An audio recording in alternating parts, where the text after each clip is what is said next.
Hello, world. Welcome, welcome. Welcome to the Culture Clinic Show, episode 2, where we help people leaders shape great workplace culture so that your people love where they work. Nice to see you all. My name is Joe. I'm the co-founder here at Gusto. And, I've been working with HR professionals to build employee recognition programs to shape great culture at their companies for about 10 years now, and excited to be chatting with my esteemed colleague, Kwesi here. Kwesi, nice to see you. Hi, hey Joe, nice to see you as well. Give us the quick intro, a little background on you, Kwesi. Hi everyone, I'm Kwesi Thomas.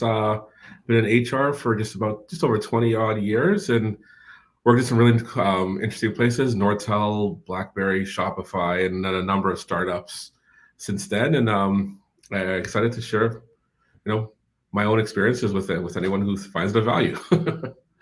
Kwesi is extremely modest. He's been a fantastic advisor and resource for us here at Gusto, and has helped us and many of our clients work through all sorts of people challenges. So always great to connect with you, Kwesi. Excited. First one I'm doing with Joe. I know, first time. So looking forward to it. How was the long weekend? Did you get a little time to relax and enjoy some turkey with the family?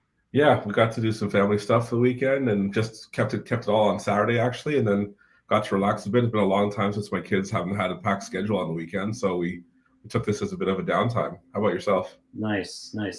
Yeah, I'm actually in the Ontario area, so I grew up north of Toronto, typically based in Vancouver, but had an opportunity to come back for work. I'll be working in Toronto this week, and so I kind of bundled in a trip to see my parents who live just a little bit north of Toronto, and I'm working from their beautiful abode here for the next few days here. So it was a great relaxing weekend. My kids didn't join me, which was a double-edged sword. Obviously love to be with the family over the long weekend, but got a little bit extra sleep this weekend too, so that was good. It's a fair trade-off. Totally. Well, let's kind of dive in. So format for today is ask us anything. And really, when I say us, I really mean Kwesi. But put your questions in the chat, and Kwesi, would be happy to answer. And of course, I'll chime in with my perspective when I have one. But anything related to people and culture, total rewards, compensation, recognition, best practices, whatever, put it in, and we'll do our best to help you work through that challenge. I'll be doing some moderation through those questions, and again, possibly chiming in from time to time if I have a strong opinion. So, sound like a good plan, Kwesi? Sounds perfect.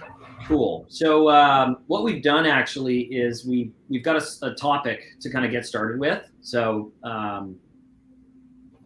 if we don't get any questions, that's okay. We already have a set of questions that have been kind of sent in by different people that we work with, and the theme here is redefining above and beyond. Okay, so again, if you have questions, you don't have to stick to that theme, but we do have a few questions that we're going to kind of focus on within that theme. Okay, so redefining above and beyond. What are your thoughts? Like, before I even go into any question, Kwesi, like what are your thoughts on this theme? Like, what comes to mind when you think about above and beyond and redefining that? It's funny, when I had a job as the global recognition manager of global recognition at BlackBerry, and we were deploying our recognition program across the globe at the time. And I can't tell you how many times I said the word above and beyond for probably about a month and a half. They literally traveled to a lot of the offices to launch the program. And every time I think of it, I think of all the conversations I've had about what's the above and beyond. How do you define that? Give me rules, give me a guideline, give me a point system. And so I've lived it for so long. I almost flashbacks of those days trying to define it with people. Cool. Well, maybe we'll get into that a little bit later, whether it's important to define it or not. But let's dive into the first question here. This came in from Cassidy. Okay, Kwesi, so why is it important for employees to go above and beyond? And what's wrong with simply doing the job you're supposed to do well? Okay. Well, first of all, I'm going to say this is Kwesi's opinion by no means. So I think it's the right opinion always, but it's definitely mine. Um, it's funny. I know I was talking about this question preparing for the call. I was trying to think through it. I said to myself, if you had an assembly line and the exact amount of resources and the exact processes and everything worked perfectly, then you wouldn't need above and beyond. You would be eating 100 widgets. They would come off the line and you'd be okay. But that's not the world we live in, right? So assuming you have all, a number of other things right, resources, plans, etc., and some of the supplies don't come in on time, or they're stuck at a board and they're stuck at import or whatever else, you definitely need people to keep things going when they don't go perfectly, which they never do for any company or any process anywhere. So to me, above and beyond sits in that space of assuming all things are normal and things go wrong or things need to be, pushed through or to be completed or advanced or whatever it is.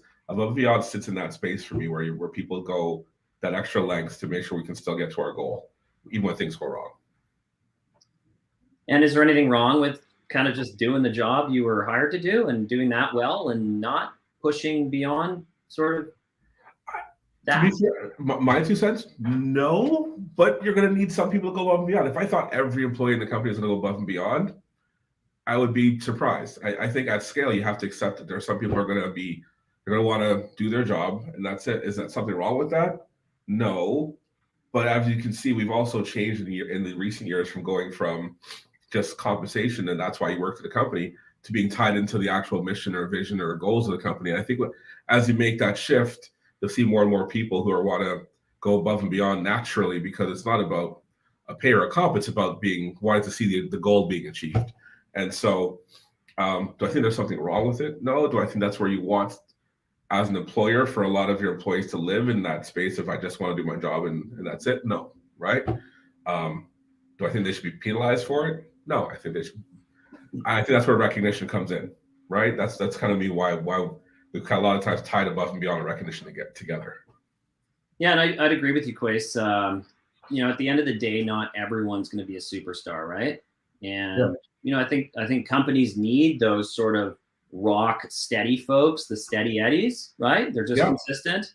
But the people that do go out and learn new skills, the people that bring new ideas back to the organization and execute on those ideas, those are the ones that should get recognized, I believe, and are more likely to advance their careers. So agreed.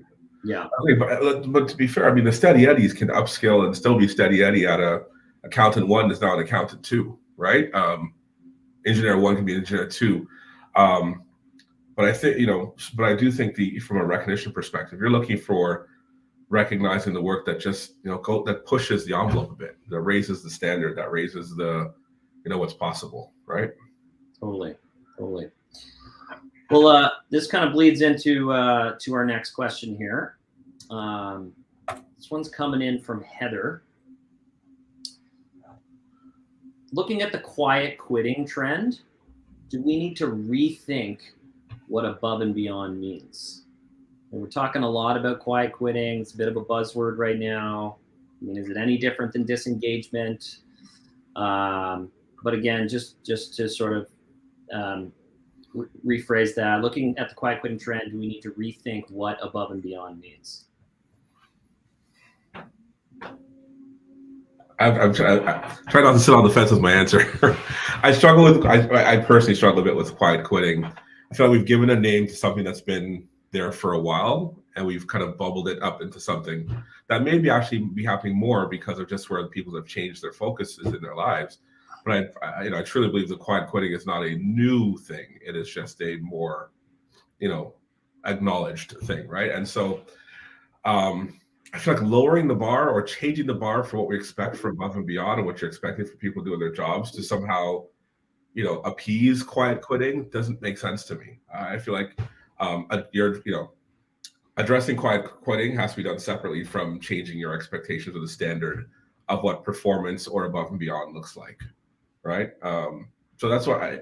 So for me, I would actually don't think we should be addressing the above and beyond. I should be addressing quiet quitting and how we deal with that and how we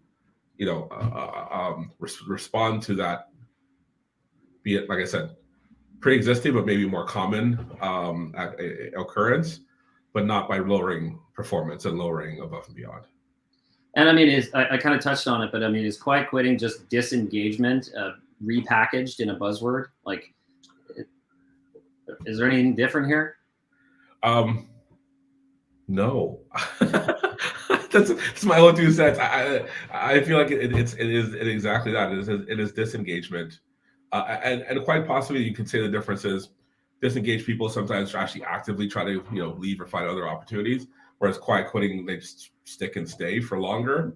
Mm-hmm. Maybe there's some nuances between them, but for me, I agree with you. It's disengagement, and I think the real battle is actually ensuring you've created good engagement, right? Yeah.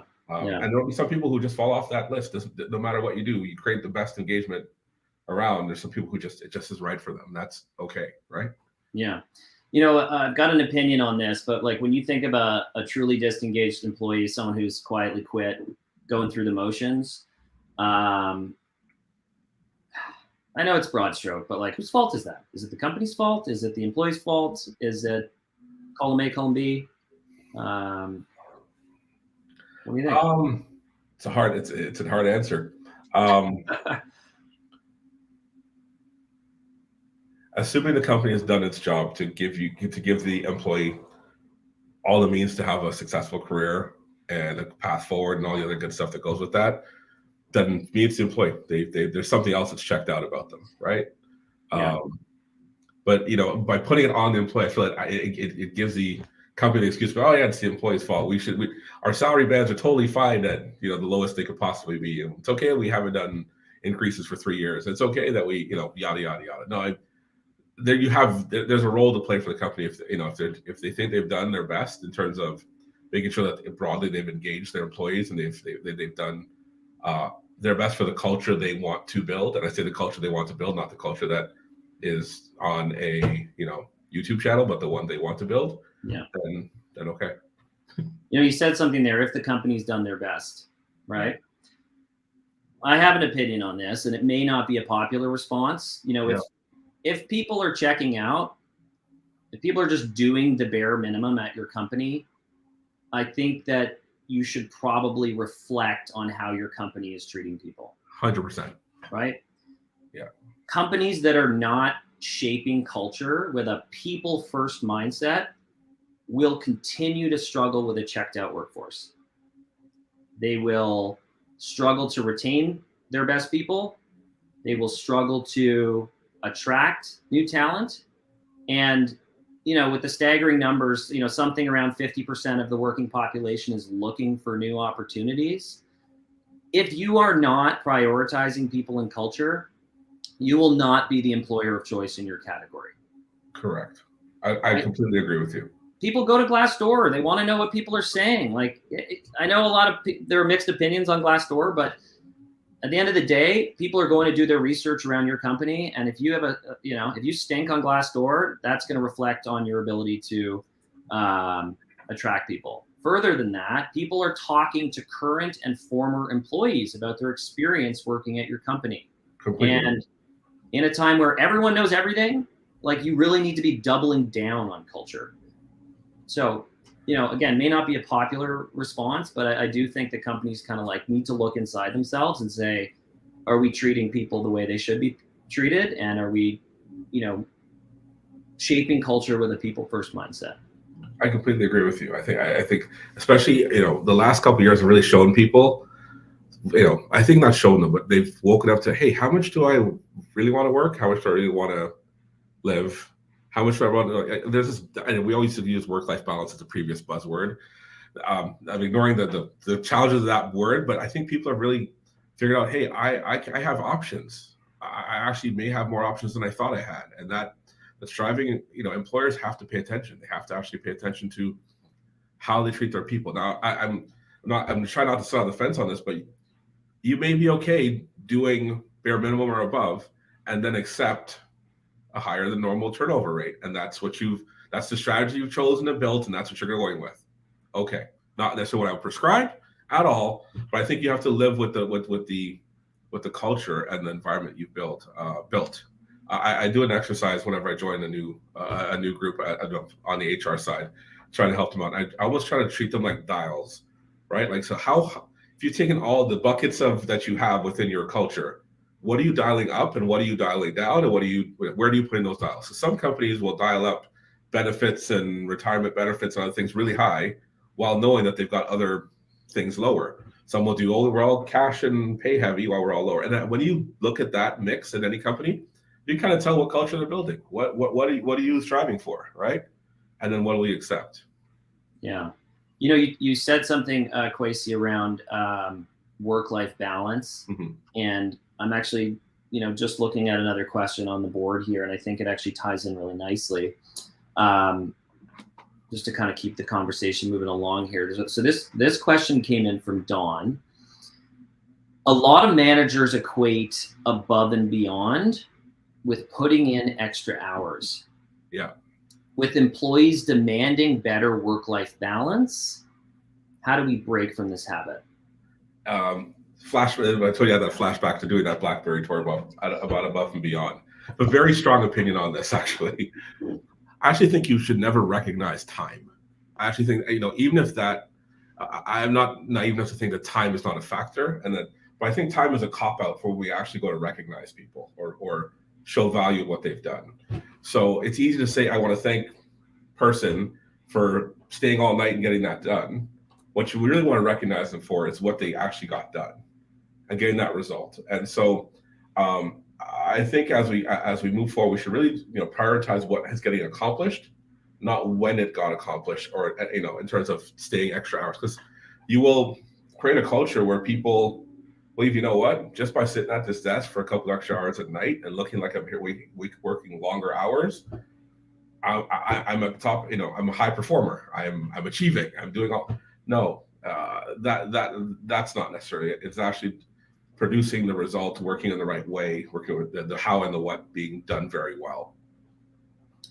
Yeah, and I think that plays into sort of the shift that we've seen in the workplace over a number of generations, right? So in the 50s, people were like, "Hey, I'm happy to get a paycheck," right? Like truly, most people were impoverished, and if you had a steady job, like, hey, you're going into work every day and you're happy to get that check. In the 70s, there was this conversation around, hey, did I have a good career, right? So people started to think about the time they put into work and, do they feel grateful for that time? In the 90s is really where this term work-life balance started to pop up. And now, even beyond work-life balance, people want to work with companies that have a shared sense of purpose and values. And that's why, we believe that it's really important to communicate and build core values into the hiring process, right? Yep. Because if you do this, you're actually going to get people that are more passionate about their work, right? They're going to be more bought into what you're doing, and therefore they're going to be more passionate. Take that a step further. If you have an aligned set of values, they're more likely to actually exemplify those values. Agreed. Right? And then you can go and recognize those people when they do exemplify that value, and it will reinforce and perpetuate those values. Correct. So if someone stays, puts in extra work, it's not that they've put in extra work, but like within that extra work, did they exemplify some key behavior or value, right? Right. So I think we're on the same page here, Chris. We're definitely on the same page. It's funny the way you just described putting in tying your values into the actual daily living of the company. This is my own observation so far. For those companies that did this when they were starting up, especially the startup world, et cetera, it kind of was, they built that in from day one, right? And they tried to stay true to it, et cetera. For those companies that weren't built on that foundation, they were built on one of the other foundations in 70s, 80s, 90s, 2000s. They're trying their best to figure out how to do this, right? And how to actually I don't want to say course correct that they're correct, like imply that they're wrong, but they're trying to chart a course that they weren't naturally on in the first place. And so one of those things, as we see more and more recognition programs coming up, is that tying in values to your recognition program and actually trying to make it come to life daily is huge. Is one of those things that I think I've seen be successful in actually helping to, transplant those values into a culture that didn't value them as much before, right? If that makes sense, versus a company that's doing stand-ups every day, and every week and everything else, and it's doing shout-outs and all the other stuff. But I think recognition programs have a very successful track record of trying to transplant those values into a culture that wasn't built on values in that manner. And you've seen that been done, Quace, where a Yeah. company, Yeah. Like course corrected, for lack of a better term. Yeah, it takes quite a bit of effort. Its culture's built. It doesn't happen by accident. So it takes a fair amount of effort in terms of not just putting them on the board and putting them tied to the recognition values, but putting them on the wall, tying them into recognition, and actually, seeking them out, making them very prominent, calling them out, doing them on and off, and just, on and offline. I mean, on and offline. There's quite a bit of work in terms of that changing that course, if you want to call it that. But yeah, I've seen recognition be one of those really successful tools because it can be broadly touched by a lot of the employees in the company. It can happen more frequently, or should happen more frequently than a lot of the other cadences that happen within those companies. And so the frequency, the closeness to the actual event that's being recognized or happening, and the actual visibility of it, I think those three things work really well with values and recognition. Yeah. And it's a great segue here, actually, Quace. You're doing a great job. I don't know, somehow segueing into these questions, but so this one's from Tom, and I think about, like, my thought process is, okay, you're a company that didn't have sort of like rewards and recognition or core values truly etched into your fabric, and now you're trying to sort of, change course a little bit. So here's the question. Managers can have different definitions of what above and beyond means. Okay. This can result in people receiving an inequitable amount of praise, recognition, or even career advancement based on a manager's unique definition. So with that in mind, do you think, and you kind of touched on this on the top, do you think companies should define above and beyond to reduce the ambiguity and create more equitability? There's a happy place in the middle of defining above and beyond and being too prescriptive. For me, recognition is one of the few tools that managers actually get in their own tool belt to manage their team on a day-to-day basis. You can't give bonuses willy-nilly. You can't change people's salary willy-nilly. You can't do all these things. There are long annual, semi-annual processes for these types of things. I think recognition is one of the tools we give managers that actually allows them to not just, I don't want to use the word compensate, but to recognize and reward recognition, things that are happening in their teams as they work on a daily basis. And I'm careful to not want to get so prescriptive that it hamstrings that leader for how they run, manage, get the best out of their team. But I do think that, we do have to teach people what recognition is about and when it should and shouldn't be done, so that there isn't a huge disparity. Will we get to the same? No. But you want to make that disparity between, manager X, who's doing it every day, all day long, et cetera, and manager Y, who's like, I'll do this every 6 months, you'll get rid of, And so you want to, create less disparity between there. But I don't think we should be striving for equal. And I think, when you say equitable, I think a lot of times that word, and if you look it up, sometimes you'll see the word fair and unbiased, which sometimes you'll see equal. I feel like that equal word shouldn't be in that definition if we're going to use it in this context. I think it should be fair. It should be unbiased. But do I think we can get to a point where it's like equal? Then it wouldn't make sense to me if it was we have to be equal. I think managers, if they're doing it on a fairly fair basis, within a there's less disparity between how they're using it, how often and how they're using it, then I think we've achieved success, as it were, enough to build a good program. I have built point systems to help people to figure out above and beyond, like answer these 5 questions, between 1 to 5, and at the end it tells you if this is a 1-star or a 5-star. And I think that removed some of the efficiency, some of the effect of the program by being that prescriptive, versus a guideline and teaching people how to do it. And would you, what are your thoughts on building recognition, or whether someone is consistent, whether a manager is consistent with recognition into a performance review? For the manager? Yeah, like, hey, this is a skill that can be taught, and we know how important it is. And if you as a manager are not sort of like prioritizing this, making sure that you're, giving praise and thanks, then, there needs to be some conversation around that. Okay. So I'll leave it there, and just, do you have any thoughts around that? I think so. I agree with you. I think it's not agree. I do think we should be putting recognition or how people are managing our team as something we measure for our leaders. Very often, actually, I would say way more often than not, we actually don't measure managers' performance on how they're actually managing or leading their teams. It's often, the same. Did you produce enough widgets? Did you, did all those things besides, are you a good manager? We don't invest the time in teaching them how to manage. And we don't invest the time in then measuring how they manage. So I think recognition should be part of what we look at when we look at how managers are managing their team, right? Assuming you're giving them the tools to recognize people. Yeah.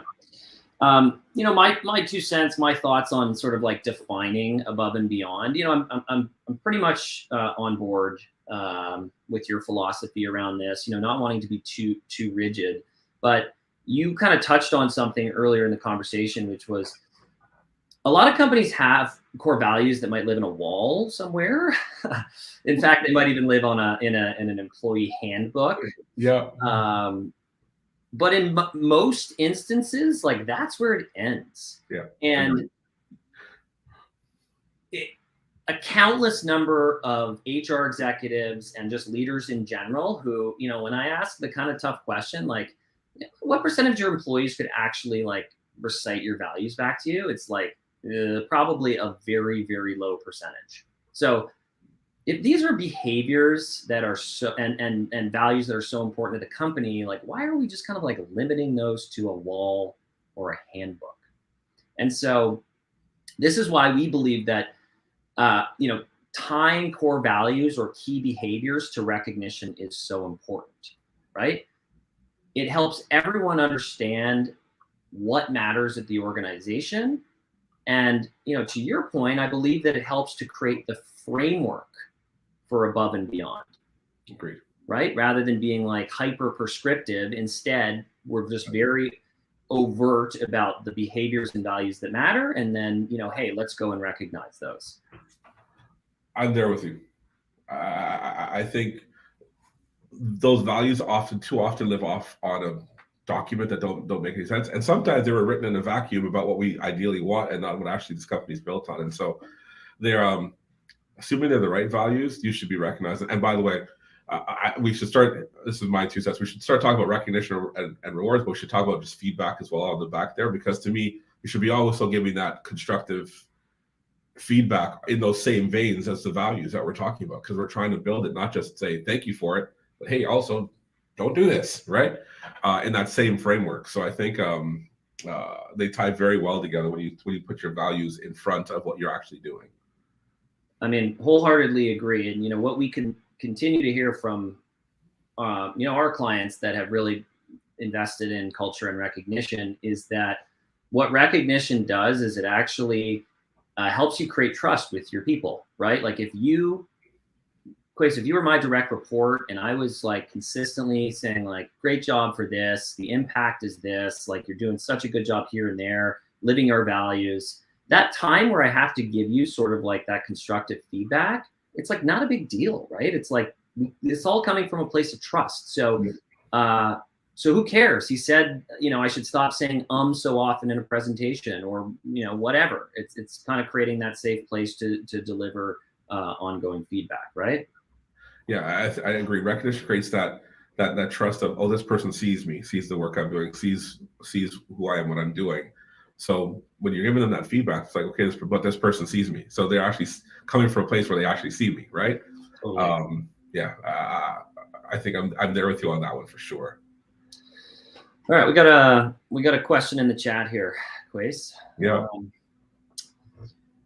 What do you say to people who fear that going above and beyond will just be viewed as the new baseline by less appreciative managers or organizations. And how can organizations be mindful to not take advantage of this additional effort? It's a good question. Wow. I'm trying to pick a side of the fence on that one because there's two sides of the fence. I'll go with my own. This is how I view it myself. I think for me, I generally don't worry about the manager or the company's taking advantage of that. Because to me, whatever that above and beyond was probably on the way to my next level or my next role or my next promotion or my next whatever it was, elevating in my skill. And so I've always viewed that, because I've had some leaders, of course, who have done this. They said, hey, you don't need 3 weeks to get that. You can really get it done in 1 week. Okay, now it's 1 week. Okay, why don't we try to get it in 3 days? And I've had that, those things happen. And so, is it fun? No. But at the same time, I think those opportunities have also given me the ability to get to the next level in my own career. That's how I view them. But systematically, right? I think this comes down to ensuring that our programs are built with enough feedback that we aren't creating a bad feedback loop or a bad loop that is perpetuating just an elevation in expectation without the reward of what's being recognized. And I think that's just a better managing that. But we have lots of other tools as HR professionals to look at the fact that this job is no longer a 3, it's now a 4, right? Because the team has raised the quality of the work in the job. Yeah. And I'm not sure I answered it well, but I answered it. Well, I'm going to follow on with that. So thinking back to the first question, which is around should people go above and beyond? What's wrong with doing just your job, right? So if there will always be people who are just kind of like steady eddies, does that not create the baseline, and therefore the people that do go above and beyond are seen as people that go above and beyond? Yes, I mean there is that natural, Bob can do it in 3 days. Why does it take you 1 day? Why does it take you 7 days, right? Bob always does it in 3 days. Figure out. Now, do I think that means that we should now change the expectation to 3 days? No, there should be recognition that may just be a high performer or something else is going on there, and we should try to help the people doing 7 days learn how to do it in 4. But I do think if they're, especially in smaller teams, if you have a steady Eddie and somebody who's pushing the envelope constantly, there will be that push and pull of how you measure the two's performance against each other, right? But I don't know, I think fairly or unfairly, that's for me how I succeeded in my career. Was I'm happy to push where I can, because I think that's how I got noticed in terms of looking at a progression in my career. Right. Yeah. I mean, it's an interesting concept, an interesting question. I believe that the people that do go above and beyond get noticed, and if you're not getting noticed, I think that says something about the company you're working for, frankly. Yeah. And as an employee, you may want to pause and ask yourself whether this is a great fit for you. But again, being that there's always steady eddies, and I believe that they create the baseline, when you do go above and beyond, you should get recognized, and you should get noticed, and you should advance your career. So if it's just a new baseline and then your employer wants you to just work harder all the time, I don't know, maybe it's not a good fit anymore. Right. Interestingly enough, I feel like if what's the alternative? Not to try. If you're trying to get to, you're a runner who's consistently doing a minute, and their run time's a minute, and you want to get that down to 90 to 55 seconds. Is it? Oh, you know what? I won't go. I won't work. I'll work harder because everybody else is good at a minute. I'm good at. I don't want them to expect me to get better than a minute again. Like that. For me, your personal goal has to supersede what the baseline is, if that is the path you want. And again, that is a chosen path, right? Or not, right? Totally. Unless I'm working for the government and everyone's whispering at each other to just like do less because it's making me look bad. But like, let's just assume, and I can say that because, I have, a couple parents who worked in that world for a long time and I saw how it worked. And, but in the private sector, everyone's trying to like, make moves here. So I don't think people are whispering to each other like, yeah, do less. You're making me look bad. Slow down, buddy. Slow down. A good question, though. Food for thought. Yeah. No other questions on the board here, Quace, and no other ones in the chat.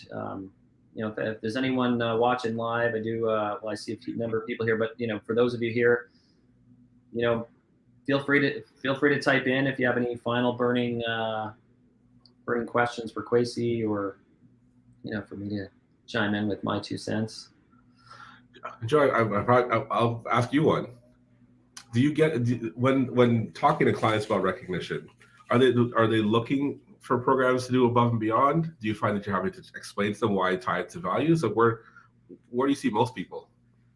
Yeah, I think most companies are looking to tie it to above and beyond. And sometimes that's a bit of a nebulous term for them, right? Okay. And sometimes not. Oftentimes companies are sort of like, they're switched on to the fact that they have this set of values that live on a wall or a handbook. We already talked about it, but like, first off, we have no idea if anyone's living those values. Second, we don't know if anyone knows the values. And, even if people are living our values, yeah, we have no data to tell us whether people are living our values. So usually they come from that mindset where it's like, we need to re-emphasize the things that matter to us. Above and beyond matters. There are times where companies have like probably too many core values, frankly. Like maybe there's 15 core values and it's like, yeah, you might want to think about paring that down. Or the values themselves are like hard to tie to a behavior. So instead, what you might want to consider doing is actually tying behaviors that lead up to those values. And so, these are things that we talk through as we work with clients. But to your question, Quace, yeah, usually it's like, hey, we want to come at it from a place of going above and beyond and, tying recognition to values. We got a question in the chat here. So let's jump in here. Is there any data on whether or not quiet quitting is happening with certain generations? I'm also my other screen going a quick like. I personally haven't seen any data that's, and I say data as in like proper data that has really shown it by generations. I've seen some studies of, they're broadly US and certain, industries, but I haven't seen anything that specifically went to generations as yet. Though, I wouldn't be surprised. I just don't think I've seen anything that puts the data out there. And that might just be a function of the infancy of the term, like the term's getting more and more traction. And so just haven't seen enough reports and data on it yet, but I can't think of any that I've seen so far. Yeah, I haven't seen hard data either. However, I think that we could potentially draw some conclusions based on other data. I think we want to be careful, but at the same time, Joel, here's a statistic for you. On average, baby boomers so the average tenure of a baby boomer was about 10 years, so just under. So they would typically stay with one company for around 10 years. Millennials are less than 2, and Gen Z are coming down even further. So, it's different, right? The question, tenure and quiet quitting, but maybe you can extrapolate something based on that data. But, there is a shift based on sort of like younger generations being less loyal and really and truly wanting to work where they have an aligned set of, values. Yeah. Great question. Yeah, it's great. Let's go see if we can find some of that data. I've been, obviously keeping an eye on all the key reports, and it's a good one. I haven't actually seen generation specific data there. Yeah, I've seen a lot of those, like, the scare tactic stats already, like, 50% of your companies are all quiet quitting. I'm like, hold on. It's a lot of people. But I haven't seen anything that, has broken them down by generations. I agree with Joe. I think there's definitely some correlations that that are likely true, but I haven't seen any of like true stats come out from anyone yet. One thought here too, Quace, is people are resigning still at a mind-boggling rate. One thing that's different is in the past, people would often, if resigning, they might look for a new job within that industry, but that's actually changing now. Yeah. So people are not loyal to industry. They're just going and searching new opportunities in completely different industry. So not only, if you are in an industry that is prone to turnover, prone to having a difficulty attracting talent, you really do need to be hypersensitive to the fact that, not only are you at risk of losing to a competitor, but you're just at risk of losing altogether to a different industry. So I thought that's been pretty interesting stuff. Yeah, it's funny. I'm trying not to use the word loyalty for it but people are able to change jobs, change places, work with people who are further away more than they ever could, right? So the market has just gotten larger and larger, right? If I put on my total awards hat for a second, I mean, if I start talking about just doing comp scales, like just salary scales, and it used to be easily done regionally by where you live, et cetera, and off you go. That's becoming harder to do because regionally, jobs are just not confined to the regions or the cities that they were in as much, right? I'm not saying that's for every job. Of course, plumbers are still plumbers. They have to plumb where they're plumbed, right? So, but at the same time, I think the change in the landscape has made it very easy for people to switch roles and switch fields. And for a lot of people, sometimes it's changing the industry that they couldn't have gotten into before. It's become much easier to do now, especially with the scarcity. I think there's less people working. Oh, at least it feels like there's less people working in some regards. For those who are recruiting, they know that the applications are probably not as good as they were before, right? Yeah, and I mean, look, it's a double-edged sword, right? Like we at Gusto, our team has grown significantly, right, in the last number of years, and we were a Vancouver-based company. The majority of our people are still in the Vancouver area, but not even. Like, we now have people in Montreal and Toronto and Calgary, in Victoria, and we're just looking for amazing people and amazing people that align with our values and culture. So, Probably amazing people are now finding out that they're amazing. So they got lots of options. Right? Let's just have a peek here. Some popped up in the chat if that's a question. High turnover industries might be rejoicing as quiet quitters don't actually leave and create an opening the employer can't backfill. Yeah. Interesting, Joel. I mean, I will touch on one of my clients, predominantly most of their staff are service or they're in the service industry, and they have two different businesses, or they're in manufacturing, and that's a real conversation I've had with them where he can't find the talent he needs, he can't find people, right? And so he's accepted what we clearly can label as quiet quitters or disengaged, who are staying on for much longer than he'd like them to because he can't find people to backfill them, right? So not a great place to be in, not a great place to lead in, and not a great place to build culture in, because you've got an active, fully aware group that is not engaged, that are there, that they want to leave or they don't want to be there. You would like them to not be there, but you can't, right? Can you re-engage those people? I mean, in my mind, what other option do you have than to double, triple down on culture, right? Like, right. If at the end of the day, if this will actually kneecap your company because you can't get enough people to operate, and the people you have there are just putzing along, what else are you going to do other than, like, I don't even know that. I mean, sure, pay more, but it's got to be more than that, right? Yeah, and actually, I think pay more to me is somewhere in the middle and the bottom of the list. It's definitely at the top, because all that does is reinforce and pays them more. So you're right. All you can do is double down on culture and in trying to engage them, and trying to ensure you have a workplace that the people want to work at, and the things in your company's control.